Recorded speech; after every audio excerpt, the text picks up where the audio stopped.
Are you sure that you want to run again? Yes, because I'm sure, look, when I ran, I said the world's at an inflection point.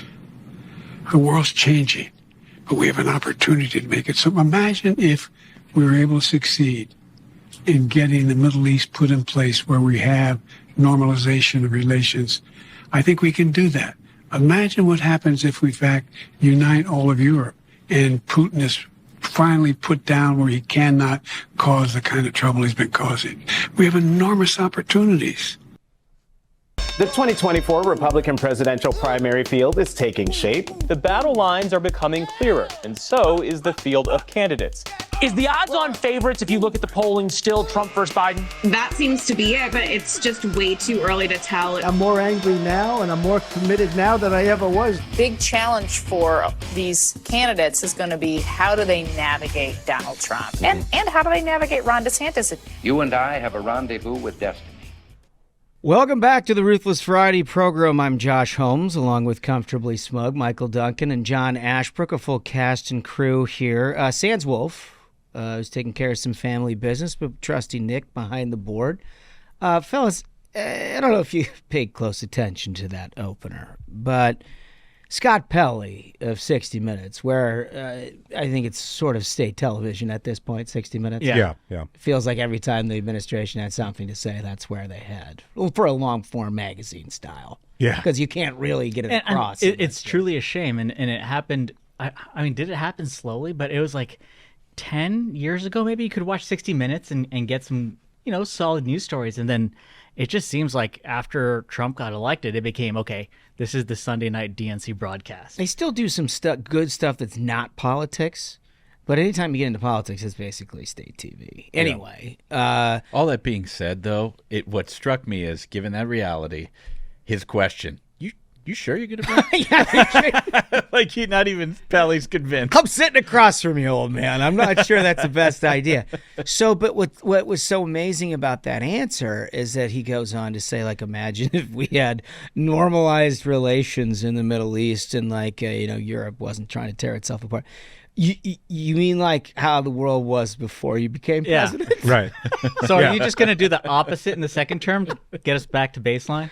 Because, look, say what you will about Donald Trump. Say what you will about his style.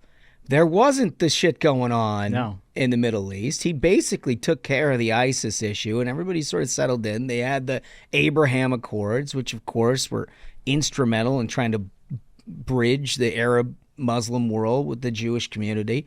And then, Russia wasn't attacking Ukraine. Yeah. And I think that, to me, that's one of the greatest ironies, and I think it's another sign of just how terrible the state of journalism is that upon being elected president, there were these articles written in the mainstream press about Donald Trump of, like, will he fire nukes day one? Oh my gosh, Trump could have a cozy relationship with Russia, and then he will destroy NATO. And then, the irony of all of this is he could have been probably the most successful foreign policy president of our lifetimes, maybe.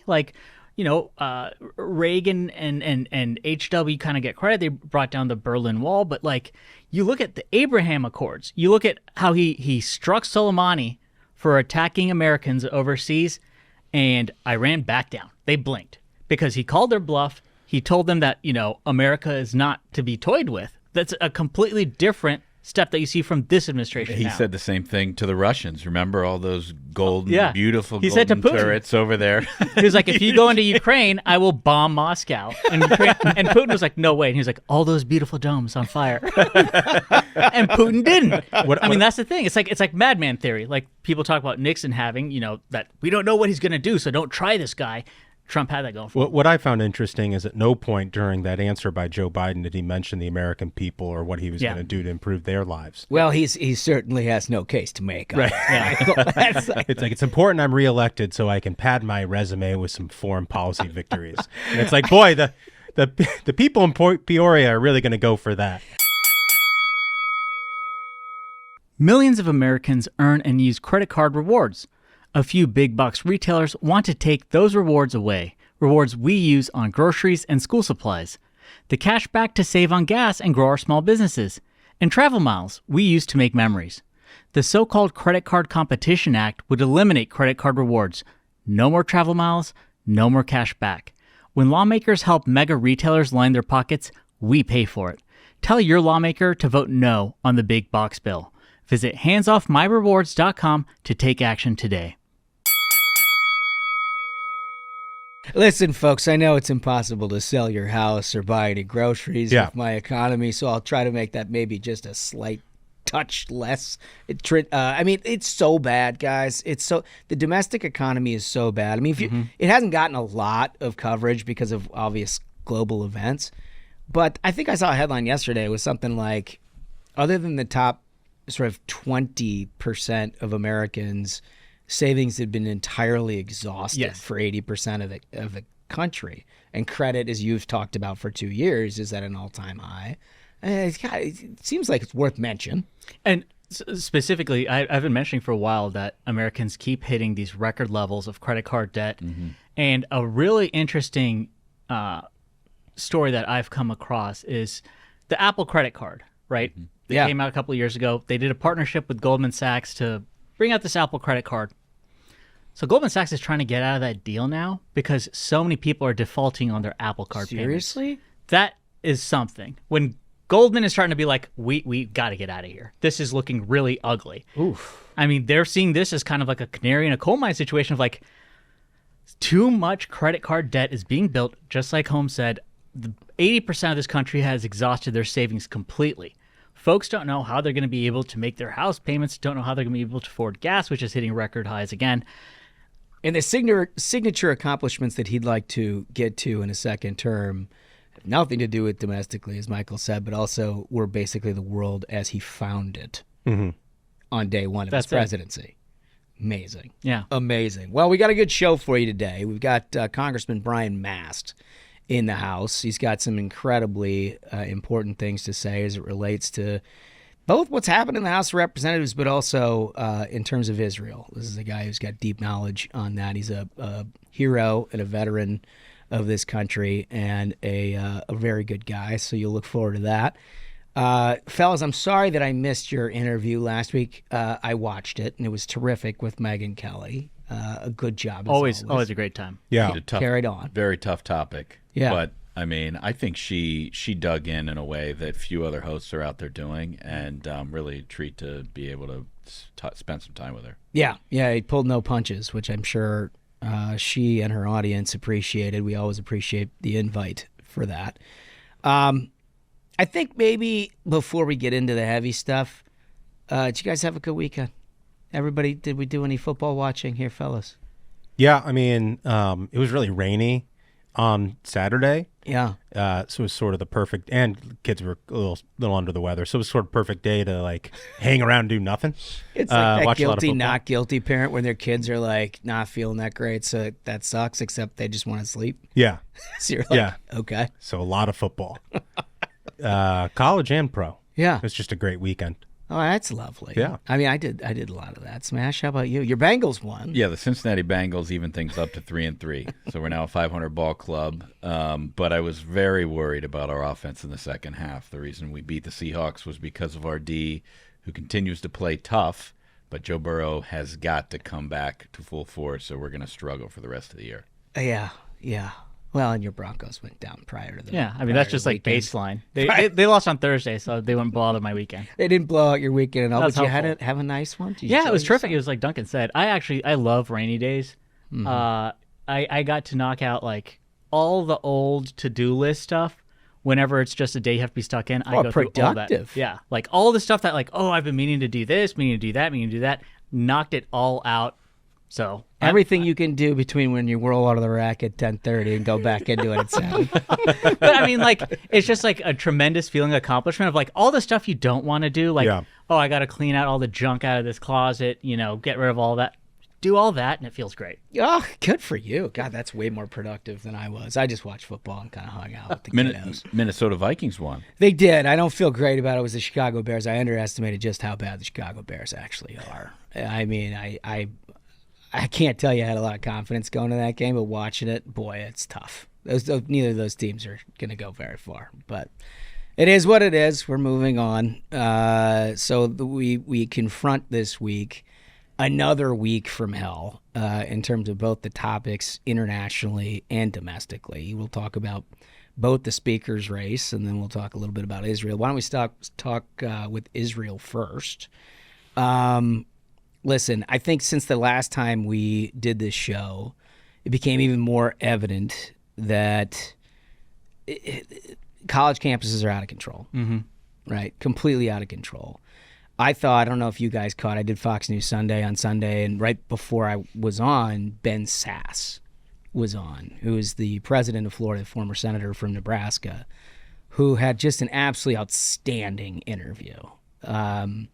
He was posed the question, basically, what does he think of these other colleges and Harvard? And he very sort of politely said, he doesn't have any specific observations to make, but generally, and then went on to just completely eviscerate the entire Ivy League. Yeah. And I was thinking, and nothing he said was illogical or partisan or ideological or anything else. It was all basic common sense. And I thought, it's amazing that it's so nice to hear. Yeah, the bar's so low. Yeah, it from supposed smart people, boy, they say a lot of dumb things.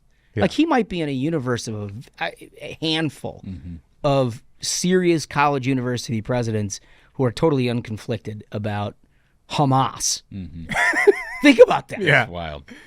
I mean, that's just a crazy, crazy thing. And then you see how the administration has reacted initially last week extremely strong, and then all of a sudden now that you get into secondary issues and you get into Netanyahu, you get into Iran in particular, things start to unravel a little bit. And so I want to play a couple of clips here off the top that I think will help sort of set the stage for this. Nick, if we can go to clip 2 to kick this thing off. Is Iran behind the Gaza war? I don't want to get into classified information, but to be very blunt with you, there is no clear evidence of that. At this point, no evidence that Iran is behind any of this. Correct. Now, Iran constantly supports Hamas and Hezbollah. I don't mean that. But in terms of did they have foreknowledge? Did they help plan the attack? There's no evidence of that at this point. How is this a distinction without a difference? It's basically the same thing. Oh, yeah, no, they funded it all. Right. But there's not a lot of evidence that they were in on. And also, the Washington Post and the Wall Street Journal have reported that there are ties. I mean, they were trained in some part. At least that's what those two articles suggested. And then this weekend, you see Iranian government personnel go to Qatar to meet with Hamas people and basically spike the football. Good job, guys. It's like Qatar, as folks remember, is where the Biden administration released $6 billion to these people. And then they claim that, hey, listen, that money can only be used at the humanitarian store. It's like it's a humanitarian store debit card. We know it's not going to go to terrorism, guys.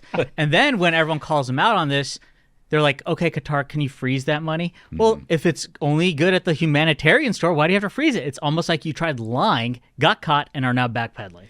Yeah, I like the idea that the Biden administration would admit that Iran funds terrorism. The Biden administration would admit that Iran funds Hamas. But they're going to draw a clear distinction that they don't see any evidence that Iran funded this terrorist attack by Hamas. It's like splitting hairs. It's just absolutely incredible. It's like, what? If they got to be on a text chain to like they had to get the text that was like, hey, by the way, we're going to do the thing today. You know what I mean? Unless the Ayatollah is flying one of those fucking things. Yeah. It's like no clear connection. We have no clear connection. I mean, Kirby did a similar thing on the Sunday shows where he was like, well, there is no clear connection, but he's like, but of course they're complicit. And that was his quote. But of course they're complicit. It's like, wait, did you? Okay. Oh, am I missing something? Yeah. Like what? So what's wild to me is, I don't know if you guys saw this, but over the weekend there was a story based on background sourcing from the administration. And the story was, I saw it in ABC, I think it was elsewhere, but it was basically, it intimated that the money has been refrozen. Yes. And this is on the heels of, Tom Cotton, who you saw at Fox News Sunday. Tom Cotton, Mitch McConnell came together and said, you got to refreeze this money. And they're moving resolution in the Senate. I think Cotton's going to, maybe Monday night, something like that. So then the administration is leaking that the money has been refrozen somehow, and yet Kirby is not acknowledging that on TV. He's going out of his way to say that there's no connection, like you guys described.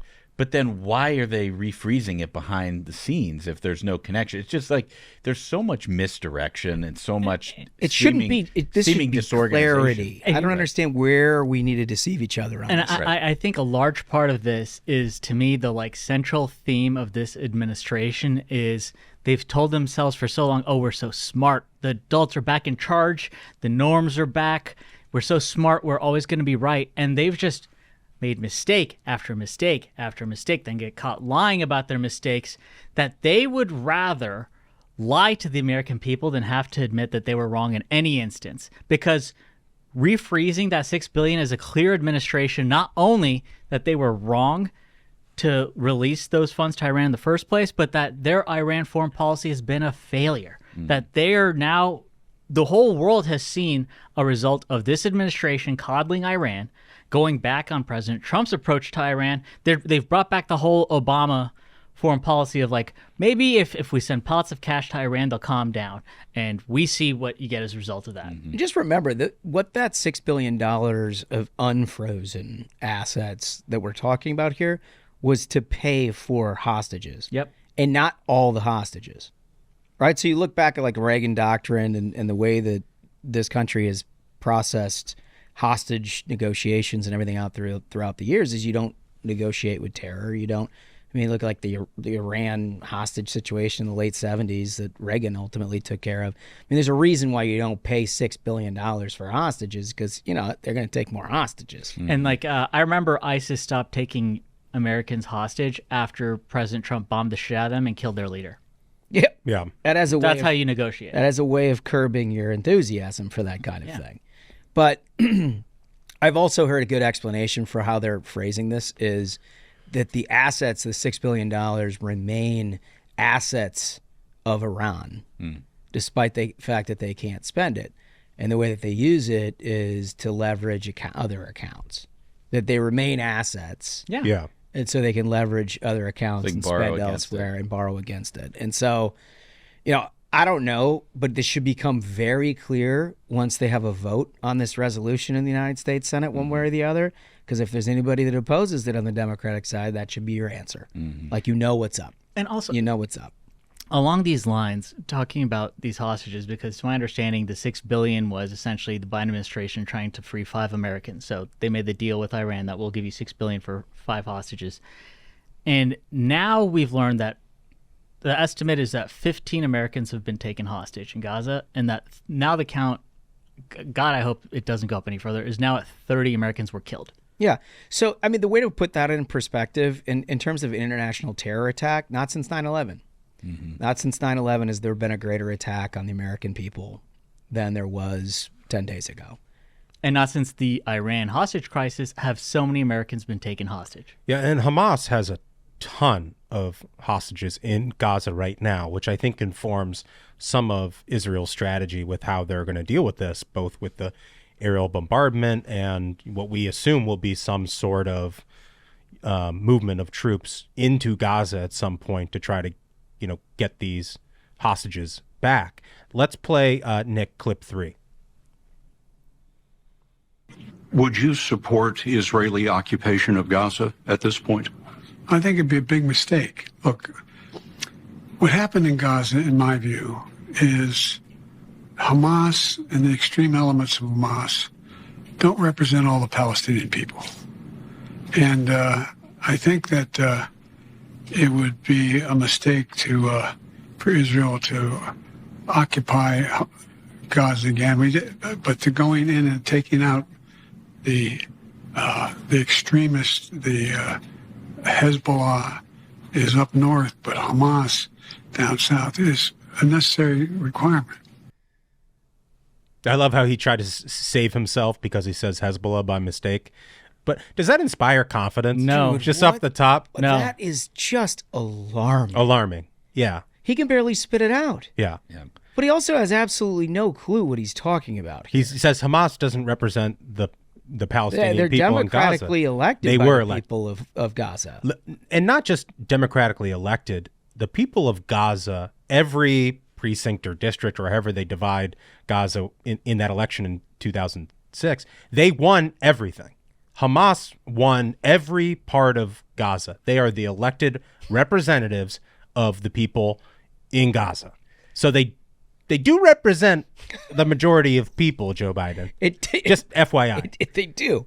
They do. And like, look, I get this distinction between a representative government that they elected and not everybody is down with what just happened. Sure. I get that. Yeah. But that's kind of why Israel was like, you guys have the week.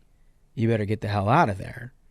And I understand that's a difficult thing. But you know what's even worse is what just happened in Israel. Dude, and what just happened in Israel requires retribution in the most serious possible way.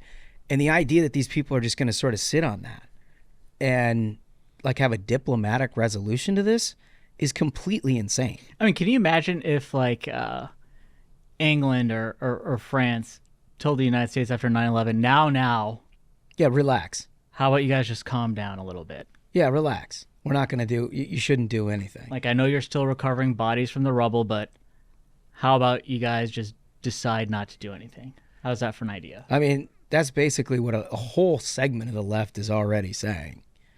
But going back to this interview, guys, I mean, this conflict has drawn the attention of the entire world.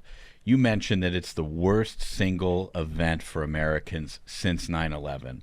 And we have a guy in the White House who is trying his best to regurgitate something he read in a memo that was written to him by a staffer. We need a leader of the free world, not a guy who's like trying not to mess up. That's you know what I mean? I think that's like, it. I think that's somebody. That's where he is. He's just trying not to mess up. Yeah, this is a conflict that's been going on for ages, and somebody like him, he's been in Washington forever. He's heard this over and over and over again. He knows who the players are. He's just not the same guy he once was. And I'm not saying that anybody should have voted for him before, but like he's not capable of leading this country through this type of global crisis that we're in right now.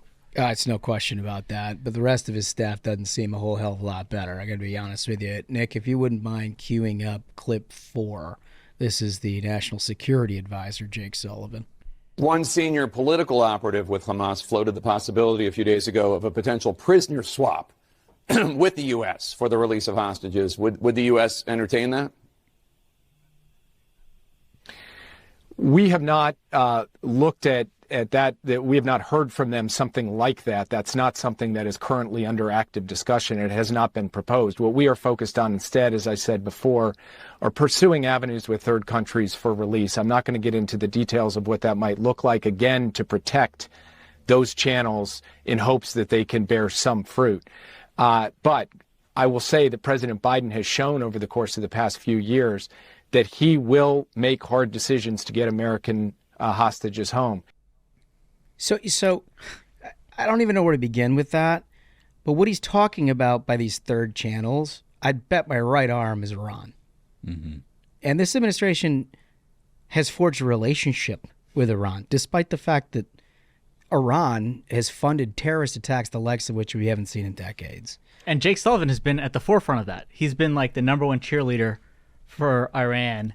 And I've called this guy a lizard person for a reason. He's a slimy, horrible person who, despite being wrong constantly, is yet again proving they're going to try the same thing again of like, well, I don't want to name third parties, but, we're looking into essentially doing the same thing again, where they released $6 billion for 5 hostages, showing the Iranians, hey, look, this is not just a deal. This is a business model. Let's just keep this up. And can we just explore the vernacular there for a minute? A prisoner swap.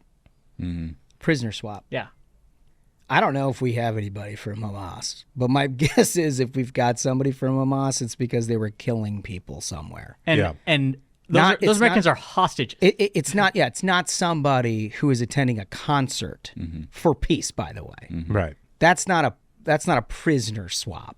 Yeah, that's extorting us to try to get criminals back. And he wouldn't rule that out. Well, and wouldn't rule that out. Israel has had to do deals like this with Hamas before, where they've captured an IDF soldier and then done a swap. And all it's resulted in, to your point earlier, Holmes, was more of it. More of it because more there's hostage incentive. taking. Yeah. There's incentive to do it. Yeah. And like, sometimes you feel like there's parts of this country, and certainly this administration is exhibit A on this, that somehow they lost. Did they not see what we just saw?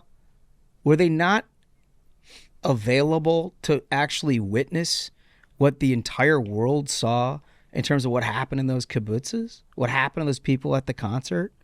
I mean, this is not some like war. That was an act of the worst, most interpersonal terrorism in every sense of that word that you could ever imagine being perpetrated on human beings. I mean, it was absolutely horrible. The idea that you're sort of antiseptically thinking about this in terms of a prisoner swap blows my mind. Because he's a lizard person, man. Yeah. Like, for so long, he's exactly what I talk about. He's an Ivy League product of these fail son, channels that, the only reason he's there is because 10 times before in his life, daddy had a friend write a letter of recommendation. This is how this operates now for the Democrat Party. It's a corporatist party of Ivy League fail sons who can't actually hold a real job, have not actually accomplished or built anything in their lifetime that they can show. That's what you get. But the administration is full of holdovers from the Obama era that were soft on Iran during the Obama era. There was a big scandal earlier this year inside of the Biden administration where there was this guy who was sympathetic to the Iranians and sympathetic to the PLO and everything else, and he was dismissed.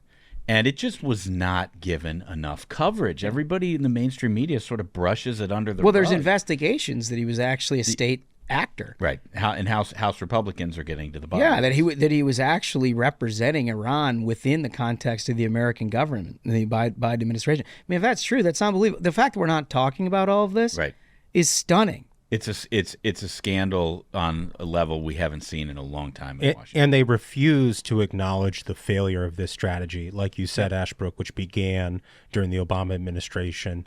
Nick, let's do clip 5. This is again Jake Sullivan.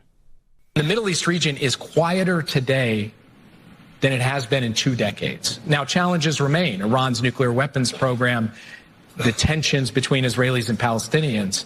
But the amount of time that I have to spend on crisis and conflict in the Middle East today compared to any of my predecessors going back to 9/11 is significantly reduced. Jake, why was your assessment there so far off the mark?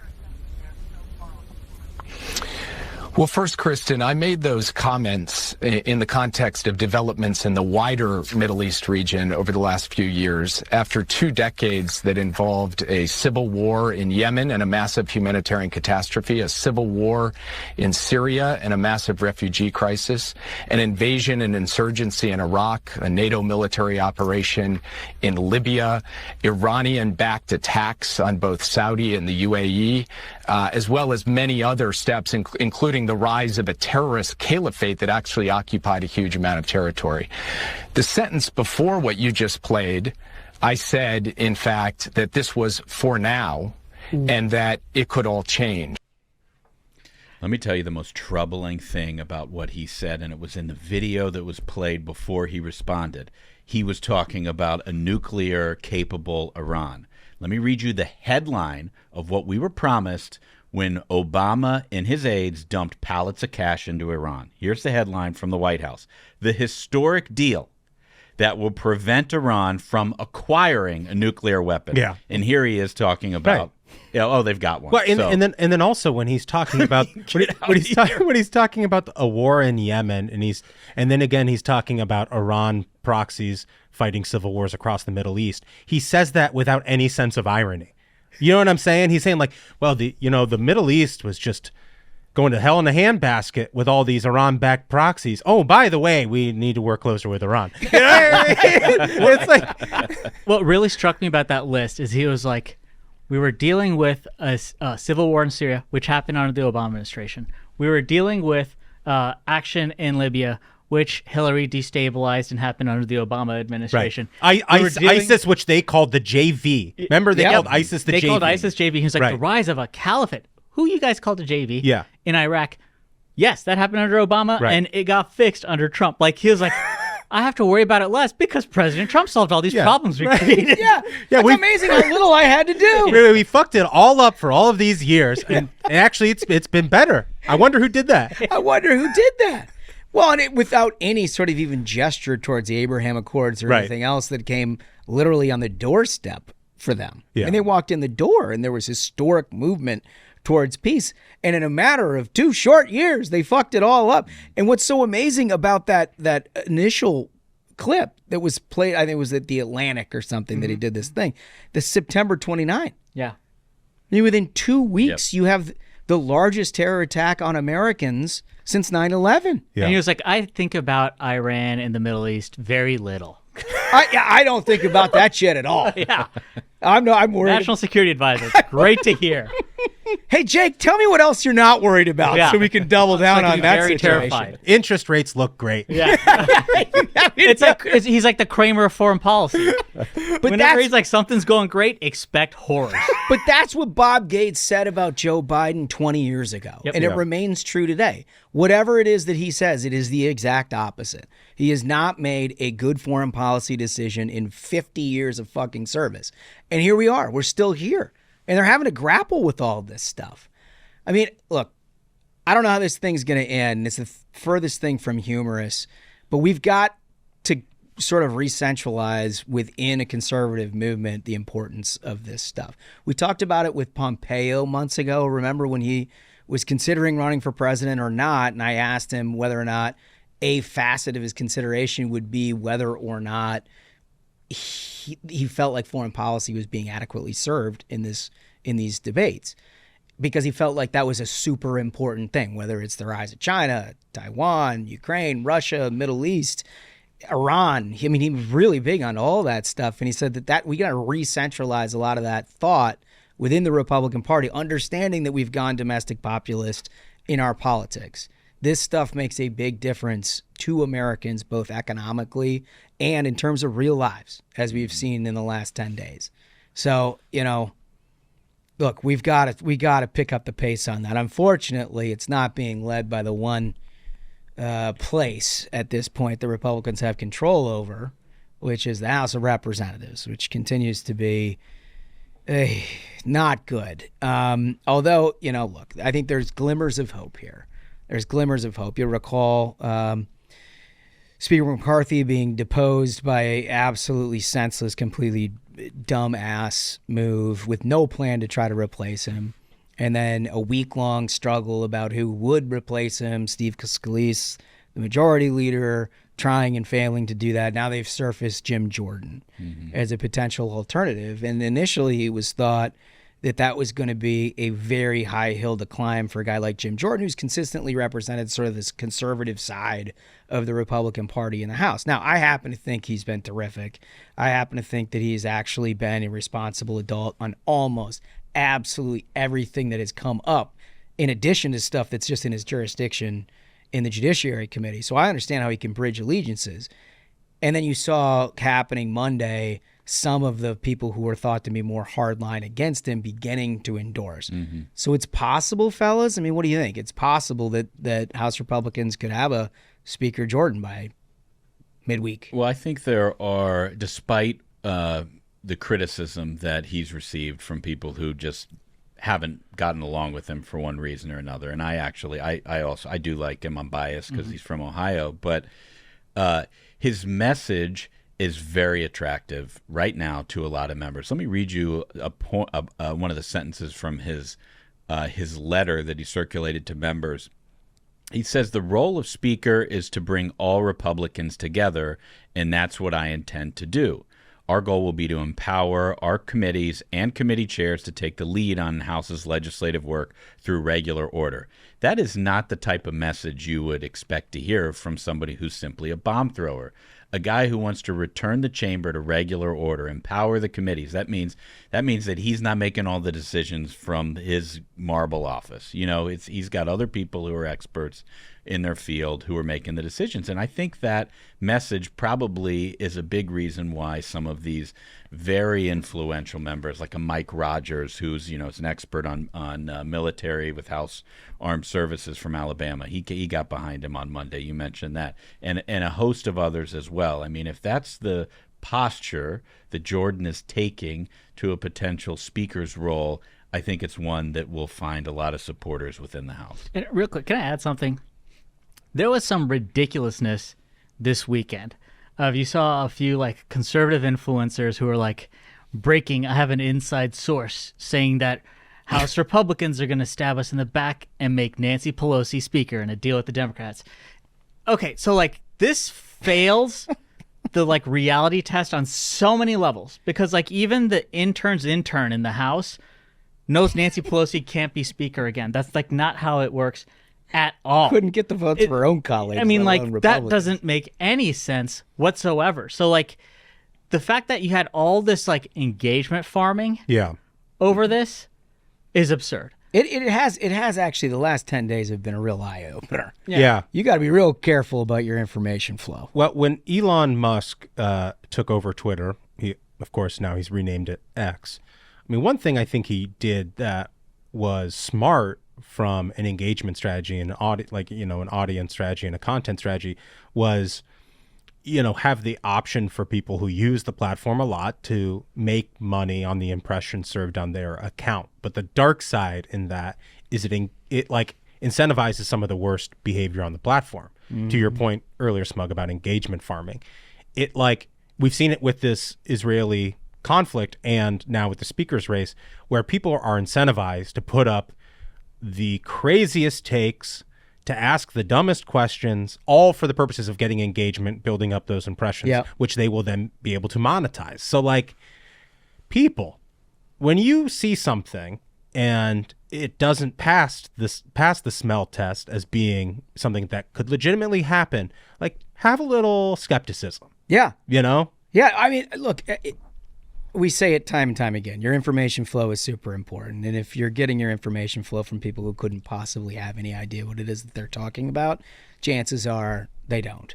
Yeah. And, look, the reason that Ruthless exists, in addition to our good humor and terrific good looks, is because we've been a part of this stuff and we can tell you what's bullshit and what's not. There was a lot of talk middle of the week last week about what would happen if Republicans couldn't find anyone who could get to 217.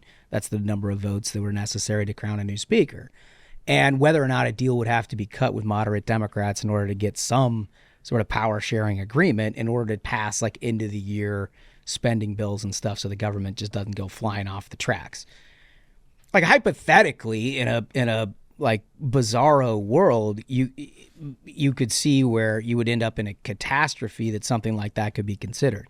It ain't today. Mm-hmm. It ain't this week. And it's next week. And it's probably not till the end of the year. And if they can't figure it out by then, they deserve what they have coming. Because essentially any sort of power sharing agreement, let me tell you what that is. That is telling the American people that you as a Republican government can't get the job done. Yep. Mm-hmm. We're going to give away our majority to Democrats because we can't govern the country and we can't even govern ourselves. So what's your message? What's your bumper sticker for 24? Yeah, I mean, what does that look like? That's the other thing is like, just think about this from the logical perspective. Do you think at this moment Republicans will be like, you know what, we could, in theory, we control the House, but we just, we're not fit to govern. In about 12 months, I'm going to be up for re-election. Yeah. Yeah. Well, they wouldn't do that. And there's on a basic level. There's other internal incentives within the House conference to not do a power sharing agreement because of all the committee like chairmanships. Like, think about the fact that you hold all these gavels for things like investigations. You think the Republican Party is going to make some sort of grand bargain with the Democrats to give up any of that power? Well, why would you do that? The one and maybe only ask the Democrats would have is that you stop immediately any impeachment inquiry into the President of the United States. Right. Is that a smart idea? Your voters are going to be sweet with that. Yeah. That's really going to work well. I mean, but there's a lot of money to be made on the right. And I know we've been harping on this, but there's a lot of money to be made on the right in influencing or conservative media in telling you every single day that there's a secret plan to disappoint you as a voter, right? And I'm not saying that's not possible. There's certainly politicians who let us down and let us down repeatedly. But every single day, there is not some smoke-filled room with a secret plan to stab you in the back. And the people who tell you that every single day are lying to you. Except for Hugo Chavez's voting machines. Michael, you have forgotten entirely about that. That's a big... Yeah. That is a big gap in the armor of your argument. Yep. You got to remember that. But we do have some good news. You want a Republican wins? It's been a while. It's been a while since we've had one of this. But this is real, and this is an AP News story out of Louisiana. Republican Jeff Landry wins the Louisiana governor's race and reclaims the office for the GOP. Fantastic news. Yeah, I mean, it's really big. And you might say, oh, Louisiana, we expect to win those. Well, it's been a two-term Democrat for the last 8 years. Yeah. Okay, so this is actually big news. It's a major victory, this is the AP, for the GOP as they reclaim governor's mansion for the first time in 8 years. Landry will replace current governor John Bel Edwards, who was unable to seek re-election due to consecutive term limits. Edwards is the only Democratic governor in the Deep South. No more, fellas. No more. He's out. Landry's in. That's step one. We got a big one in a couple of weeks in Kentucky, which is a little heavier lift. There's an incumbent there, Beshear, Governor Beshear, who Andy Beshear has been the worst of the worst in terms of following, whether it's COVID guidance, closed down churches during COVID. He's vetoed legislation dealing with men playing women's sports. I mean, you name it. Like whatever the issue is that you care about as a conservative, this guy's been on the other side of it.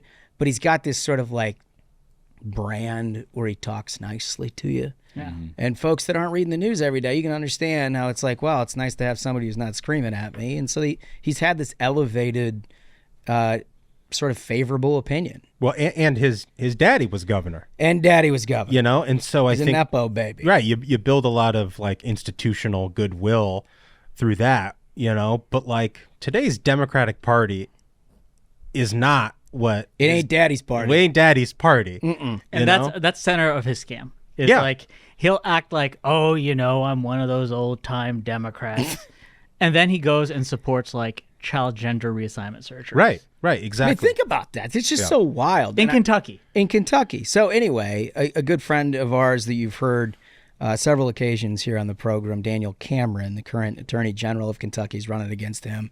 If you're in Kentucky, you got to make sure you vote. And you got to make sure every one of your friends votes. If you're not in Kentucky and you care a lot about what sort of message these two elections are going to send, and the Virginia legislative elections are going to send as we go into a very important presidential election year, get involved in some way. Send a buck or two, do something, because these are really important. It'll trust me, it will help cement a narrative one way or another. One other thing I want to point out here is Louisiana has a jungle primary system, you know, where all the candidates, both parties, run in this jungle primary. And if you don't get above that 50% threshold, then the top two go on to the general election, and you'd have another vote again in November. Typically a Republican and Democrat and all that sort of stuff. But what was very interesting here, and I think it's another silver lining for our voters, is if you looked at the polls for the past few months in this Louisiana governor's race, you had Landry in at, here, I'm just pulling it up now, in the Mason-Dixon, Landry was at 40%. You know, in the NOLA.com, Landry at 36%. He got 52. Yeah. He got 52. So the polls were off by double digits, you know, undercounting what the Republican ultimate result is. So don't think like anything is off the board for us. You know, these polls this early, especially in an off year, you just don't know. So you just got to vote. Well, it's really, really difficult to actually get a universe of voters that you can extrapolate out who's going to turn out and why, right? Yeah. But it is easy to extrapolate after the fact, after everybody votes, who's voting and why. Mm-hmm. And if Democrats win but one of these things, you can expect stories for the next 3 months about the end of the Republican Party. Yep. Right? I mean, it just is what it is. You guys want some animal news? Always. All right, so I can't tell. Do we have a clip on this first one, or is it another one? The first one, Fat Bear Week winner crowned in landslide victory, an annual celebration of success. Bear 128, known as Grazer, was crowned the winner of Fat Bear Week 2023 on October 10. This is according to Fox News, after receiving nearly 5 times as many votes as the runner-up, Bear 32. I love that they just number these fucking things. It's like, does that mean that they had 128 bears submitted? How do you submit a bear for this? Is Hank submitted? I think, this is probably one of those smoke-filled back rooms. It feels like it, because how is Hank not a partner? That's the thing. Well, maybe he doesn't want his name out there. Well, it's Al. He's pretty too late for that, right? I think the idea that there are all these gigantic fat bears rolling around our country points to a failure of animal control. I mean, think about the poor people who walking without shoes on hard floors with no rug that could use one of these monster bears to warm their feet at night. And this thing will cover the living room, like edge to edge and then some. Hard-earned bear rugs. Yeah. We should have them. There should be a program. The Department of the Interior should go out, should cull these bears. That's a scientific term for removing the most dangerous ones from our society. Cull these bears and then turn them into rugs and hand them out to poor families. Especially the fat ones that you've plumped up to get some more skin, rugs and food. Bigger, you get a bigger rug, more surface area, if you will. Yeah, something for the foyer. Yeah, Yeah, but it's nice decor in addition to being very comfortable on your feet. Yeah, some people will say, "Oh, bear's a little too gamey to eat." Yeah, you're not gonna. It's not a filet mignon. Just dice it up and put it in a stew. Throw some peppers. You can have tomatoes. Get some peppers and tomatoes in there. Add some flavor like you do for most other meats, and people are fed. Well, while we're on the topic of bears, we do have a clip for this one. This is from the New York Post. Can we play this clip 6 or whatever it is, Nick? Okay, so here's this bear. This fat bastard is in the kitchen. Yeah, for folks on YouTube, you're seeing, for folks who are on YouTube, you're seeing the bear going into a freezer and a fridge, just calmly.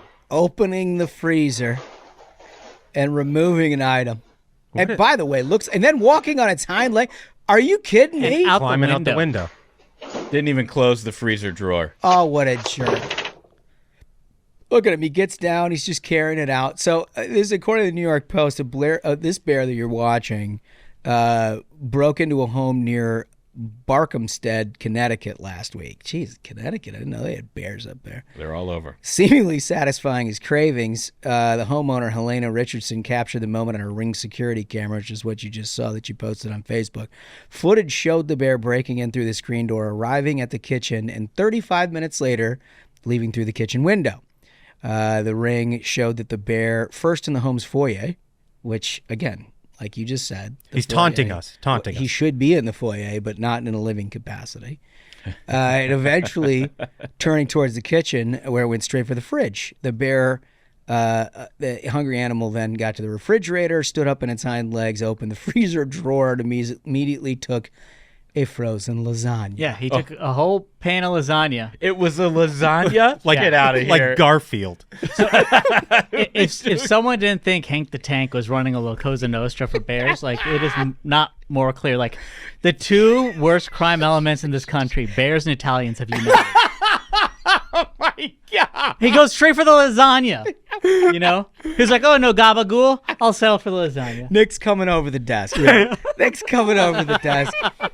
Our resident Italian is so angry.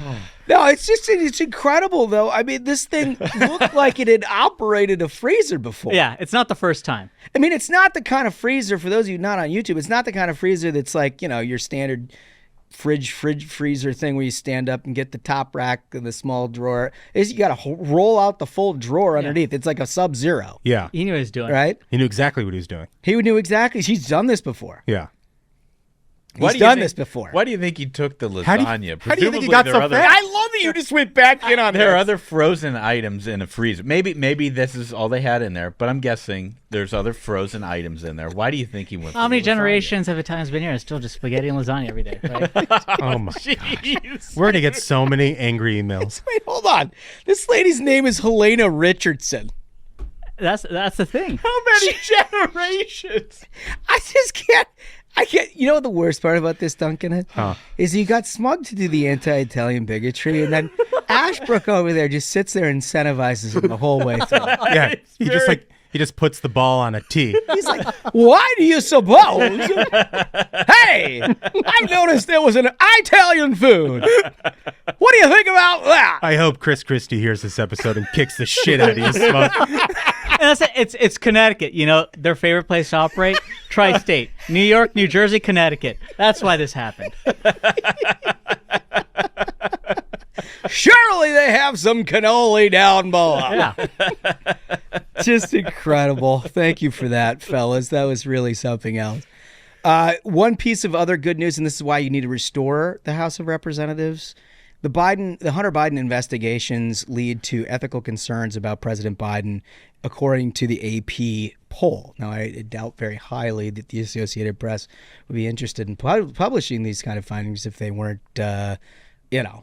sort of definitive in this regard. But they are. Ethical concerns are casting a shadow over President Biden as he seeks re-election amid investigations to his son Hunter and the impeachment inquiry, with a poll showing 35% of U.S. adults believe the president himself has done something illegal. 33% said they think that the Democrat president behaved unethically, but not illegally. Do the math on that, folks. Yep. 35 plus 33. That's a big number. 68% of the American public believes that this guy did something illegal or unethical. That seems like a pretty high bar to clear in a presidential election if you don't step on your own dink every month on the way to the the election poll. I mean, good Lord. But it goes to show the investigation has been yielding fruit. This is not a disinformation campaign. To the extent that it's reported at all, it's reported based on like fact-finding press releases put out by the committee that Jamie Comer is running and that Chuck Grassley and Ron Johnson and others have found. Well, and it's just like at this point in the investigation, it's already been proven that Joe Biden lied. Yeah. He lied on that debate stage where he said, my son has not profited from China. He lied when he said, my son and I have never discussed his business affairs. Lie, lie, lie, lie, lie. Yeah. Even at this point, before they find him, like, if they haven't found him personally culpable in any of these, wire transfers or anything like that, but just in what they've done thus far has moved the needle so much with the American people. It's incredible. It's incredible. It's really incredible, and that's why they get to get back to work. So before we get to our interview, I'll just give you a little preview for Thursday's episode. We have all the fundraising numbers from the presidentials now. You know how we like to do our roundup on Thursdays, and we like to give our winners of the week. Well, I think this is like a sort of an important inflection point for a lot of reasons. All of your third quarter FEC numbers are now reported this week. And so we've got a good idea of what everybody raised, what kind of cash standing they're in, how much money they spent to get to the place that they are in the polls in all these various states and overall. So I think we'll save that piece of it for Thursday. Yeah. Sound good to you fellas? Yep. That's great. That's a great idea. All right. Well, let's go to this interview. I want to welcome to the program a very interesting guy, somebody who we've had our eyes on for quite some time, followed a lot because he's got a lot of really incredible knowledge, both from life experience and just good perspective that you need in this day and age with all the world events that we've been observing here over the last 10 days. Congressman Brian Mast, how are you, sir? I'm good. I was going to do that eye thing when you said that, but I was going to do it with my left hand. But if I do that, you could see it. And it feels like it's maybe a different connotation. I think you feel differently about it. I think I would feel differently about it. Listen, I appreciate you coming down here. I know it's a very busy week, but our listeners are keenly interested in obviously what's happening in the Middle East right now, what's happening with Israel. And I think you have the distinction as the only member of Congress who has served in our armed forces and the IDF. Yeah, I volunteered with the IDF. Oddly enough, you see stuff going on liberal den of indoctrination campuses like Harvard, where I went to school.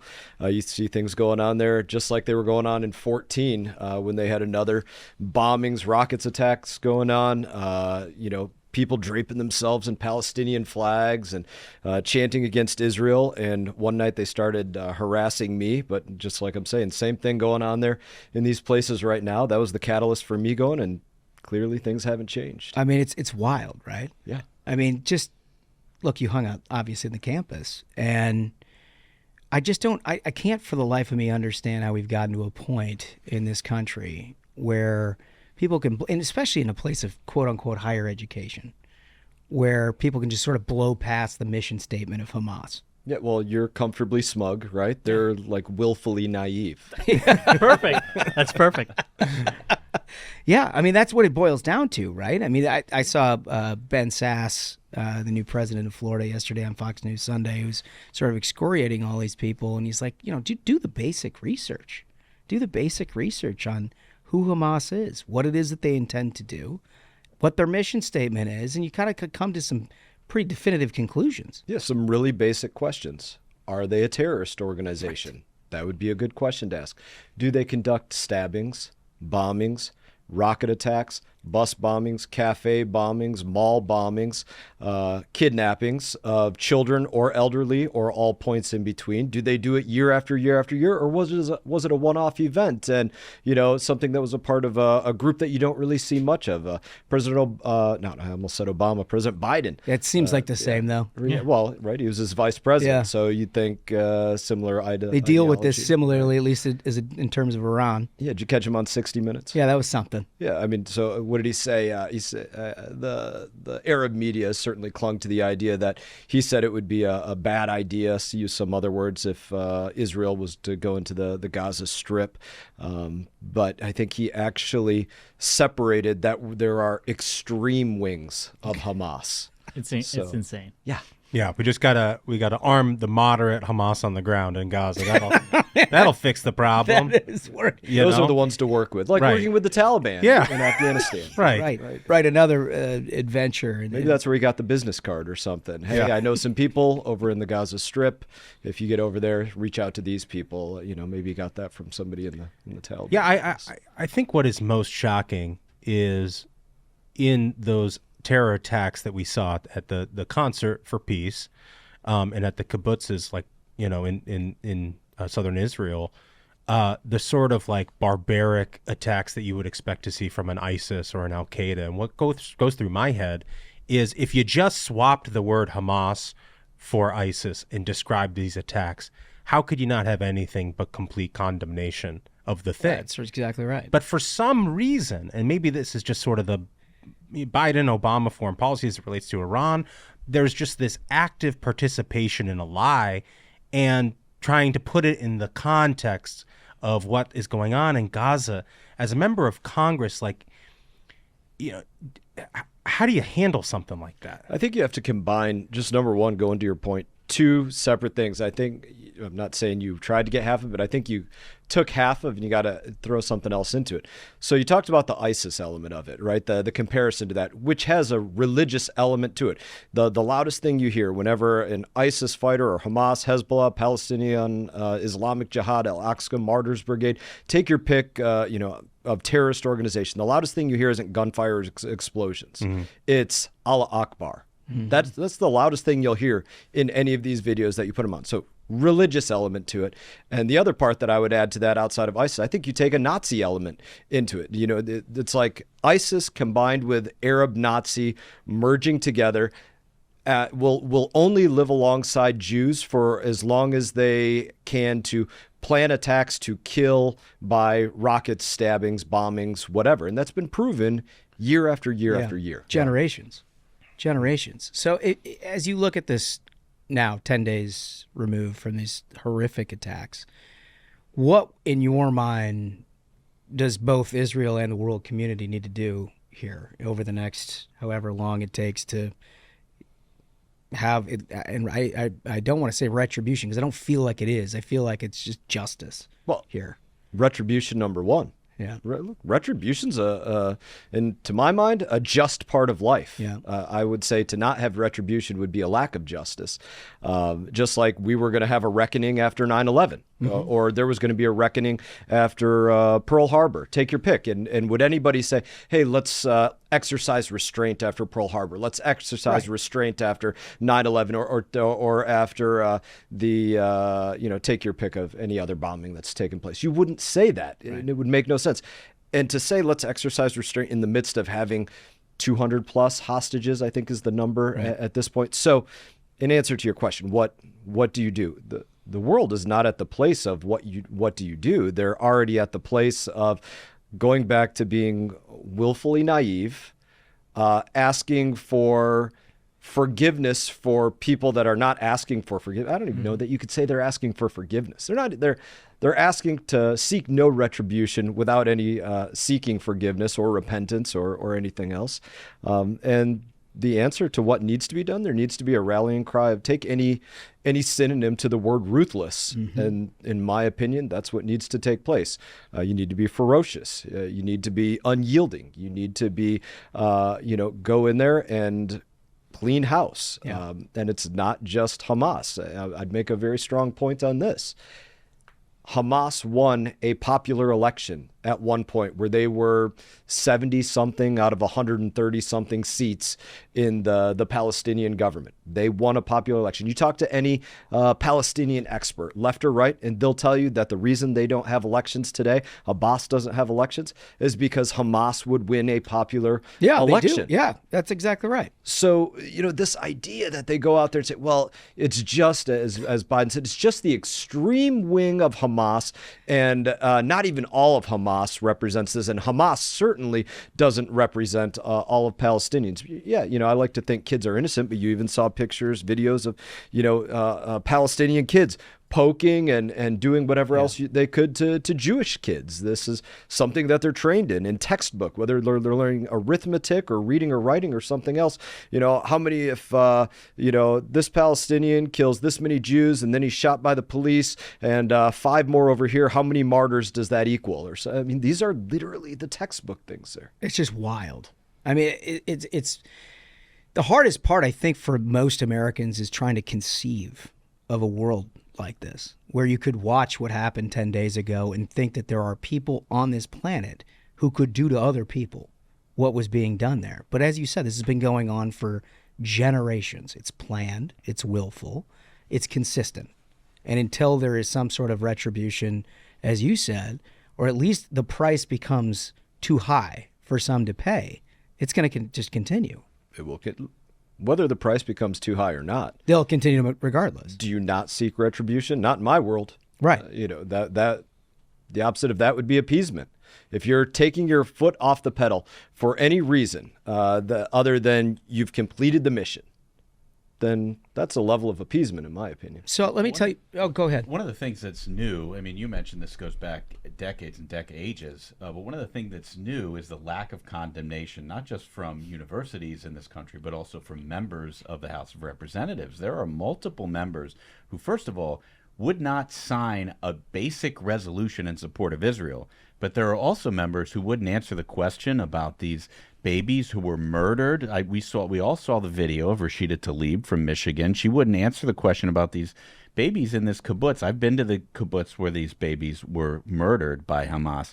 She would not even answer the question about what does she think about it, much less condemn it. So, you've got to be shocked that obviously there are Democrats out there who are saying, yes, this is terrible, blah, blah, blah. We think they should be stronger. But it is, are you not shocked that there are these members who won't even say it's bad? That's the sad part, that I'm not shocked. The sad part is the media knew exactly which members to go and put a camera on because they might not have known exactly what was going to happen, but they had a pretty good idea of where these individuals stood as elected members of the United States House of Representatives, representing some segment of the population. I think she's a microcosm of what we were talking about on campuses or, other countries across the globe, in the World Health Organization, in the United Nations, all these entities that want billions of your dollars.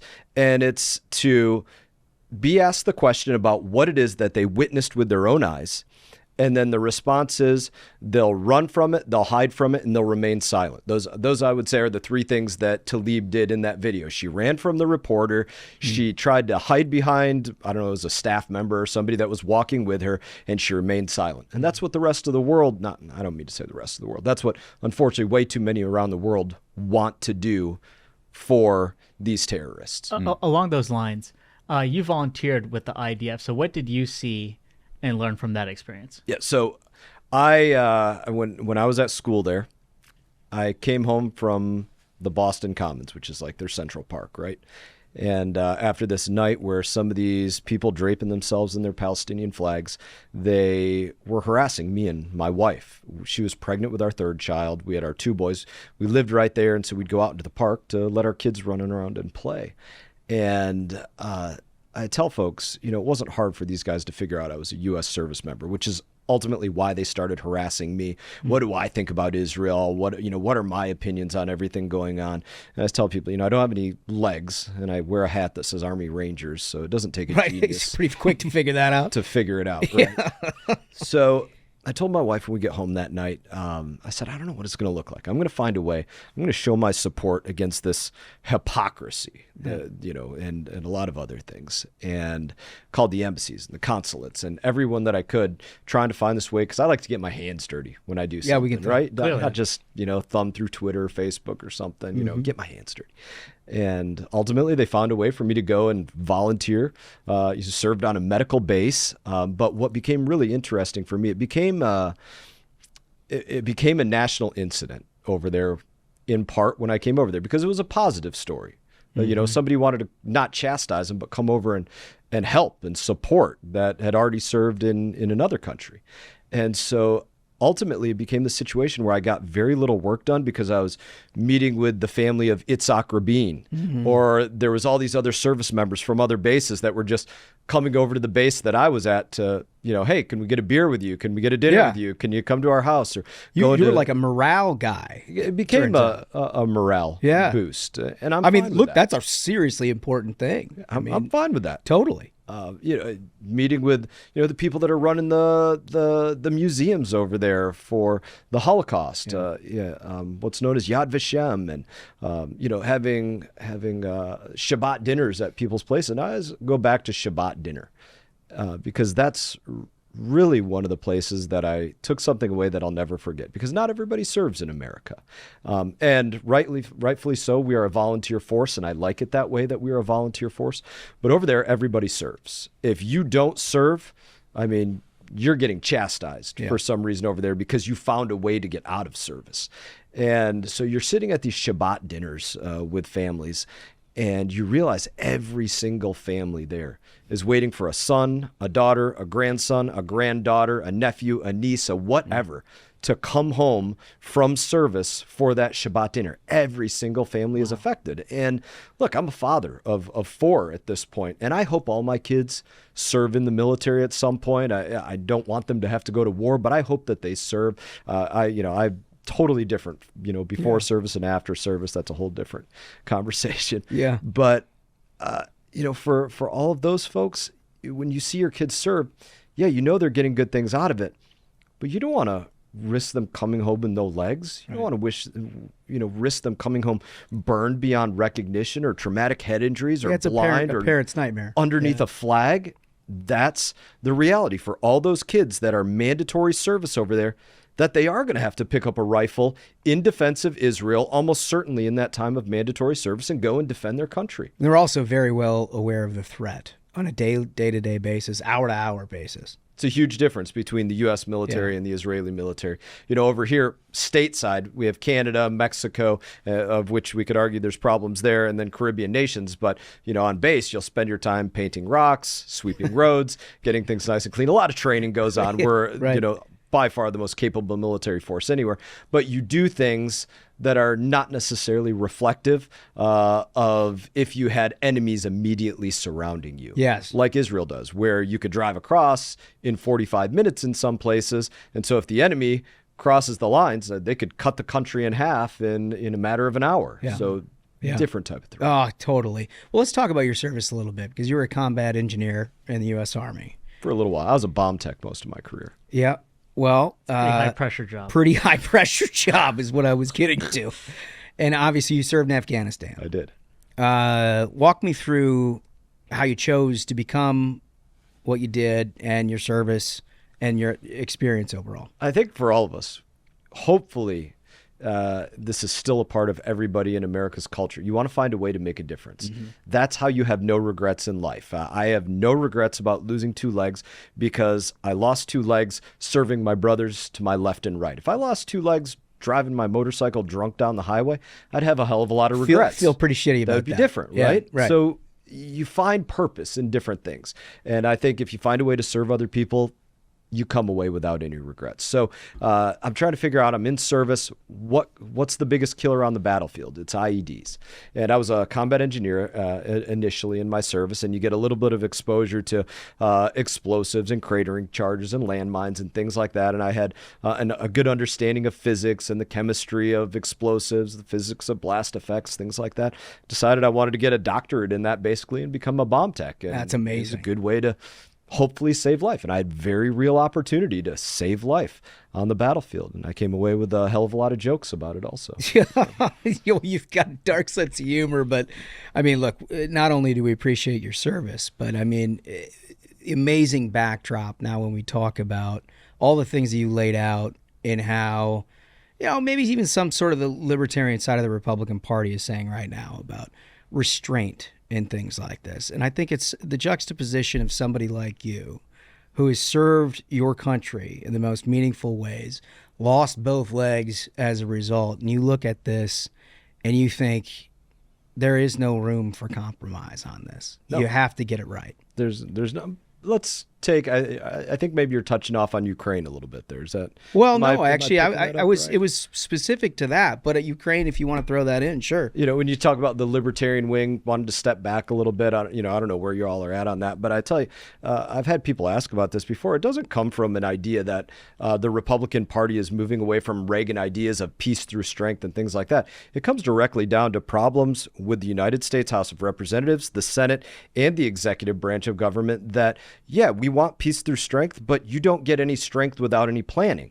And if you can find a member of Congress that can tell you the plan of what's taking place in Ukraine, then you're a better person than I am. Certainly the Biden administration has been totally derelict. That's right. In that regard. The same, just like the domino of Afghanistan. Mm-hmm. And so that's where you have a lot of members that would invest in making sure that there's a Ukrainian victory, but they're not going to invest in, say, hey, throw some more, just money at the problem without a plan for, does Putin even have to be out of power, or do they have to be out of the Ukraine, or should there be nuclear demilitarization because they've been nuclear saber rattling, or should there be demilitarized zones along their borders because they invaded the sovereignty of another country, or what? There's no plan for that. And so what do you invest in? I can't invest in nothing, to use that as a word. But I think Israel is totally different in that respect, in that as long as there is a commitment to the total annihilation of Hamas and all of the tentacles of Iran and getting back every American hostage and supporting the release and the safe return of all of the other hostages and retribution, absolutely. Yeah, I'll invest in that all day. Yeah. I mean, look, I think that is an important distinction that you've laid out.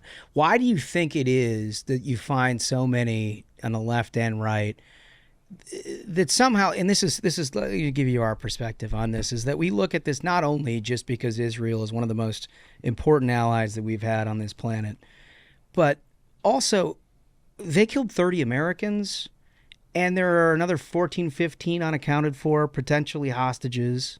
This is the most brutal attack on Americans since 9/11.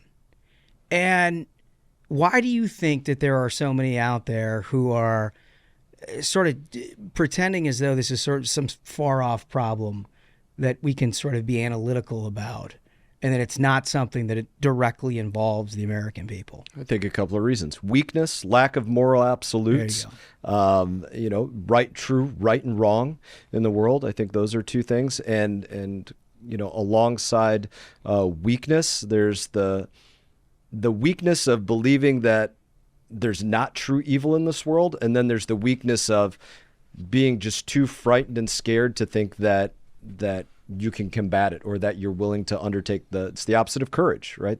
Being willing to undertake the risks of combating weakness. Absolutely.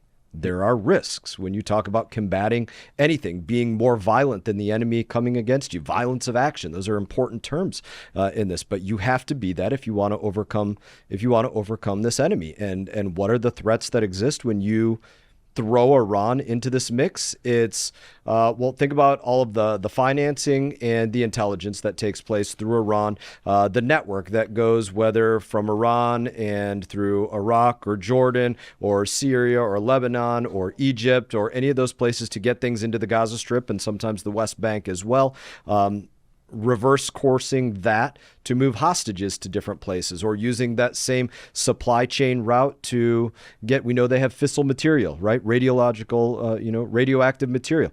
Maybe they don't have the capability for a thermonuclear weapon at this point, but that doesn't mean they can't make Israel an unusable spot by layering it with, particles of radiation because they have plenty of fissile material, or, the rockets that they smuggle in there to the tunes of thousands that are the length and size of Suburbans. Right? I mean, this is from the tentacles of Iran, and they don't want to believe that evil exists. They wanted to chastise Trump for putting Soleimani into 5 different pieces on the side of a tarmac, and that's the difference. Seemed like a good idea, and I think it worked out pretty well. But you make a good point that Hamas and potentially Hezbollah, they've got all the support they need from Iran. And the Israelis need support from allies like us. And we all know that they can't get the support they need unless we have 2 houses of Congress who are capable of helping deliver that support.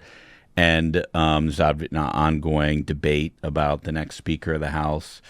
Jim Jordan seems to be getting a lot of momentum here, headed into a key vote later on today, which is when folks will be listening to this.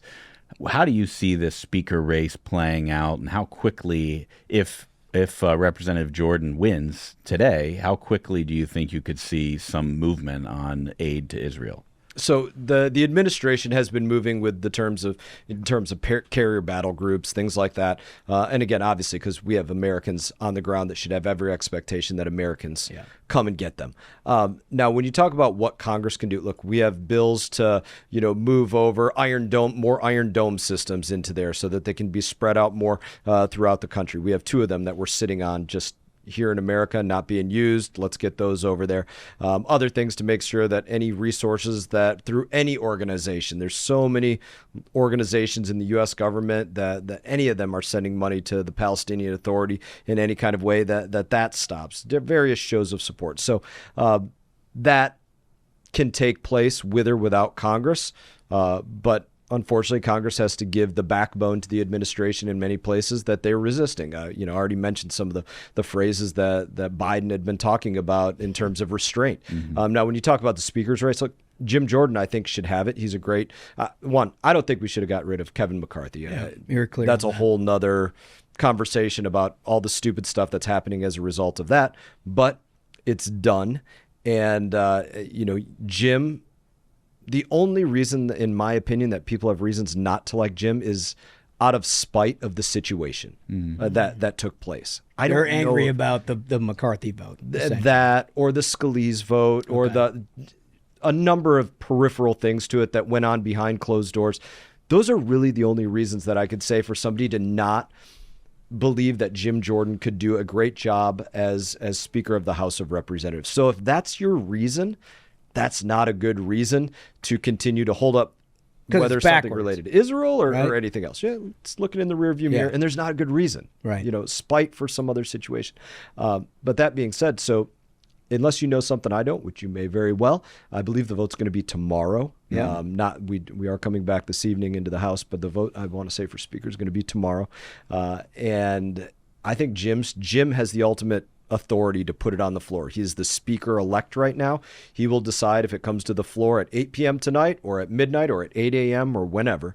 I think he should just put it on the floor personally, because you want to see where those votes are at. I think Americans are tired of what's going on right now. Yeah, I agree. Yeah. And most of the Americans that I know feel the same way that I do about Jim. Show me a good reason not to have him as speaker. So if you can't show me a good reason and it's just spite, I think those individuals that are holding out on him get pressured to vote yes. And contrast that against everything we're seeing right now in the Middle East and the stakes of all of that, for Israel and for our country. Contrast that against like this internal bitter politics that's now gone on for 3 weeks, and it just sort of feels like small ball. But to your point, if it's just spite, let's get it done so we can play team ball again. That's right. It's trivial. There's stuff getting held up. Remember all the stuff that was going on surrounding Speaker McCarthy. It was appropriations, 12 different appropriations bills, a continuing resolution, a government shutdown, things like that. Even that stuff, it's important, but it's trivial compared to the fact that there are dozens and dozens of Americans held hostage by Iranian tentacles. Let's say it in that way, and that we need to get that. That every part of what's going on with Israel could result in a multinational war to our greatest ally over there. It is trivial compared to the stakes of what's going on in Europe, what's going on with China and Russia's involvement with Netanyahu, whatever that might be. The list goes on and on. There is real work to be done. Yeah, not to mention, it is a conservative's only leverage point at this point in domestic policy. Yeah. Right? I mean, we got a grand total of one body here that we're dealing with, a Democratic Senate and a Biden administration that can't shoot straight. So if we're going to get any of this stuff right, domestically or foreign policy, the last thing we need to do is compromise the one thing we have, right? Yeah. I mean, it's like the last leverage point that we'll be the ruthless Republicans. And yeah, that's nice. I don't know what a word for appeasement is coming from the Biden administration, but we'll just use that one. Yeah, that's I guess it's just our official policy. That's a good enough. All right, so I got 3 questions for you that we ask absolutely everybody. Good. And the first question is, if you can plan your last meal on Earth, what would it be? Yeah, I was with you all before. I told you it'd be Del Frisco's butter cake, but I got to come up with something different now. You do. So you're asking me again. I'm going to stick with dessert, and I'm going to say strawberry shortcake made by my oldest son, Magnum, who's 13. It also matters the chef. Yeah. I love hearing different answers at different times. Yeah. That's good. Because it's an ongoing process. It's my last meal. You got to think of this. It's an everyday experience, right? Any adaptation to the what you do if you could replan life with a blue sky? Or are we still sticking with the answer 1? This is not exciting. This is really vanilla, but I like architecture. I have architecture apps on my computer. I like to play with architecture. I've designed, houses before. I enjoy it. I don't know if that's like, the killer working in the garden or something like that or whatever it is. It's just your other side. Yeah. It's like the other side of the brain. Yeah. Well, let me get to a question that I don't think we've had a chance to ask you yet, and our listeners are very interested in the answer to, because they're very concerned about the animal threat to humanity. There is a dog who shot its owner. It's a hog who killed its butcher. We saw a cheetah chasing some guy just for sport. So we know that animals are a problem and a threat to humanity. And what we're looking for from our guests is an explanation of what they think they might contribute in a fight against the animal kingdom. So, Representative Mast, what is the largest animal that you think you could take mano a mano just with your bare hands? I've had conversation about this before, and like I've said, there's some ruthless small animals. Everybody loves the video of the honey badger doesn't take no shit. I'm not going to tussle with a skunk. That's small, another rodent.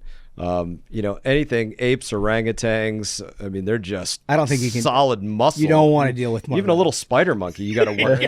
They'll gang up on you. They'll rip your arms off. Those things are crazy. They'll bring in 20 of their friends. Yeah. And, right? You watch those videos in India and other places. They're terrifying. They have like full-on crime rings of these things over there. Yeah. They're a menace. That's why we're looking for people to sign up. Yeah. Listen, if there's one service guy to ask this question, it's this guy. Yeah. Right? He's volunteered for everything else in the world. I volunteered to be dog catcher. They need one of those in the White House, though. They do. Oh, my God. Right? They really do. Seriously, I don't know. Those German Shepherds seem like they're pretty rough. If they're giving the Secret Service hell over that. I have a German Shepherd. He's vicious. He does exactly what we feed him to do, which is love the family and hate everybody else. So maybe the Bidens figured that out. Well, he's got Secret Service protection. I'm away a lot, so I want a vicious dog in my house. I want my wife to have a couple extra minutes to get to her pistol or something like that. That's a good call. It's a good call. You think? I mean, so you got one? Just any sort of like large. What's the largest? I would like to tussle with a kangaroo, because there's a historical precedent of pugilism with kangaroos. We finally got somebody to answer the kangaroo. Yeah. No, we've been working on this a long time because honestly, this is one of our. We've game planned out how you take a kangaroo because we agree with you. This is one of the animals that needs to be taken down. He just looks cocky. Yeah, they're a cocky animal. Well, the big chin. Yeah, right. Standing up straight, chin out, like the pectoral muscle. Yeah, I mean they're pretty built too. I've seen some of these videos. There was one circulating this weekend of a kangaroo that had a vice-like grip on this dog in water. Did you see that? I've seen that. Yeah, terrifying. Yeah, got to take him down a peg. But put some gloves on him. Put some gloves on one of us. You just go right for the chin. Right. I don't know. I'd hit him in the the pouch. Yeah, you got to work the pouch a little bit. It's like a body. That's got to be the weak spot, the pouch, for sure. Think? Yeah. I always feel like they're a little low. They're a little like bottom heavy. Yeah. Where you could like a hip toss on one of those suckers could work because they're they're top light. You get the momentum. You could maybe throw them over. Like I don't know. I mean, you're sort of more of an expert on this. I'm not an expert in I'm not saying I wouldn't like to gain some experience. I would. I love it. Listen, we're donkey wrestlers. That's very good. Yeah. So, did you ever see that? By the way, did you ever see Roger Williams' campaign ad from a long time ago, representative from Texas? I don't know. No, you need to look it up one time. It'll be one of the funniest campaign ads ever. So he has a farm. He's a representative from Texas, Republican. He does this ad. It's called the Donkey Whisperer, and he probably did it at the time that Caesar Milan or whatever the dog whisperer's name was, that he was popular. So this ad, he's talking to these donkeys and their giant ears, and he's like, "Oh, if we'd get rid of Obamacare, I could get your teeth fixed," and stuff like that. And it's a hilarious ad. Go look at it. Roger Williams, Donkey Whisperer. I love that. Okay, all right. Well, we're not whispering to the kangaroo. We're just gonna jack him. That's right. That's all there is to it. Sucker punch. You're gonna do a lot of important work here over the next few weeks. Where can everybody in our audience follow along with what you're doing, help you out? I think mast.house.gov. I don't even know my own signals to we'll figure that out. My Twitter and my X or my whatever we call Truth or my Facebook or my Insta or all those things. I'm on there somewhere. He's on there somewhere. Well, he's one of the good men who served our country well and continues to serve an incredible, important role. That's and awesome. A very important voice. Really appreciate it. Brian Mast, thanks for your time. Thanks for having so me, much. Guys. Well, it was a great interview. Good guy. Obviously, deep commitment to Israel. And I think some important perspective there for all of us. Yeah, real treat to have him here. I mean, the guy is obviously given more for the things that he believes in than most people would ever expect. His legs, for example. Yeah, that's not a small sacrifice. Yeah, and just a terrific personality to boot. Yeah, I agree. Well, fellas, I think we did it. I think so. Absolute banger of an episode. Gentlemen, thanks again to the Minions for listening. Don't forget, subscribe on YouTube so you can see clips like Bear stealing lasagna. And thank you so much, Congressman Mast. So, until next time, Minions, keep the faith, hold the line, and own the libs. We'll see you on Thursday. Stay ruthless.